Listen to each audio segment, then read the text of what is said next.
5 वाला बोतल भी হ্যালো এপিওয়ান, আমরা আজকে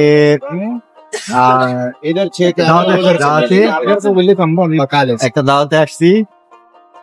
আমরা মুকুল ভাই ট্রেস থেকে আসছি, সাথে আছে মুবিন ভাই আর আমি।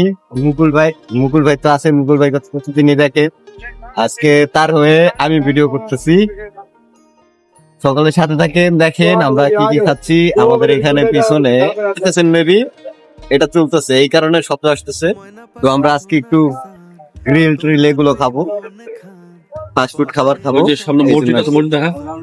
হ্যাঁ, হচ্ছে স্পেসটা ভালোই, মোটামুটি খুব সুন্দর। যদিও গাড়িগুলি দেখা যাচ্ছে, এগুলো হচ্ছে রোড সিগন্যালের কারণে। পিছনে সুন্দর একটা মসজিদ আছে। আর কি দেখাবো, এদিকে হচ্ছে বড় সিগন্যাল, খুব বড় একটা সিগন্যাল। আশেপাশের বাড়ি ঘর সবই আছে, সুন্দর লাগে। তো দেখি আমাদের খাবার আসুক, অপেক্ষায় আছে খাবারের।